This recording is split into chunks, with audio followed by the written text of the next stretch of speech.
So welcome to another installment of the History of Christ Church, and this is really going to focus on the music ministries of Christ Church and the history of the choir. So there is a whole section in one of the photo albums dedicated to different pictures of the choir. It jumps around. It's not exactly in order of chronology, and so you'll have to bear with me as I go through some of these. And it even captures the choir in many of their summer picnics, and so outside of worship where they're all buttoned up, if the choir can ever be deemed buttoned up. So this is one of the earliest pictures that I've found. This is in the original sanctuary in the choir loft. You can see kind of how cramped it was up there, but there they are rehearsing, and the organ was back over here. So that's the earliest, I believe, that I found in here. And then by the time we get to this page, and I'll do this before I rotate it, we're in the current sanctuary. You can see the use of the choir loft here to accommodate all of the choir, and look at how large it was at that time. So the organ is in what the choir calls the penalty box. At that time, this was a different organ, a smaller instrument than we currently have, and the piano, and it also is a different instrument, is this upright piano here, but in the choir loft of that sanctuary. Now I'm going to rotate this so you can see some of the other things. Now what's interesting about this picture is this is the choir room, and when this room was originally built, the roof was not peaked over a part of the church, and so these windows opened out to let in air and light, and now there is no opening to them, so the choir room is very dark and different comparatively, but this shows what it was like when it was originally built. So here's getting the choir ready at that time. Here's a picture of the choir in the sanctuary. You could see when that is. Or excuse me, it doesn't. That's actually just a reference to its place here in the album. I'm trying to see if I can get into it to see what the year is on that. Let's look real quick. It does not say. So I'm unsure. Maybe if you know, you can help me by telling me what year you might think that is. Anyway, let me jump through others that are here. So here again, we have sort of two different eras represented. This is an early era before the current sanctuary was built. This is later in our current sanctuary after it's built. So together, so not chronology. See the choir apparently on a choir trip. Looks like there was a youth choir as well at one time.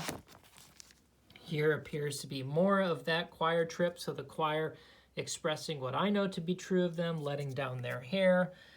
Here's finally a color photo where you have the choir robes. At this time they were blue, which seems to match the background also of the blue room. So here they are across the chancel area themselves. Same pictures in color. The junior choir, here they are, in red at that time. So this would have been the children's choir at that time, and it appears as though there were different instrumentalists that were used at various times. I believe this is Nearboss, if I have my people correctly identified. Again, the choir, you see we have instrumentalists, a harp, and other instrumentalists that are present there. Here's the choir room. Again, we're still at a time in which these windows are open, but the choir room, so practicing, rehearsing, getting ready for Sunday morning worship. Here's more of a close-up of some of those instrumentalists. We saw that harp in some of the other pictures. This is obviously a different time because the choir robe has changed color. And like I said, these aren't chronological because here we are back in blue now. Back in blue in those pictures. Let's see what else we have. These are more casual pictures. Some of those who provided the musical leadership of the church.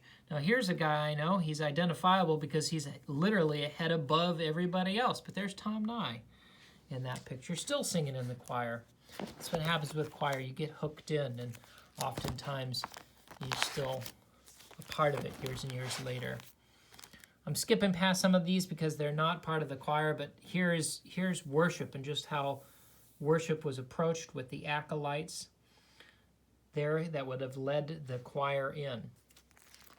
What I want to get to is, here's the choir really letting down their hair. I'm not sure if this is simply a picnic or if this was a retreat or of some type, but there are a lot of pictures from whatever this event was or wherever the choir went during this time, and I thought I would share those. Don't know if you know who any of these people are.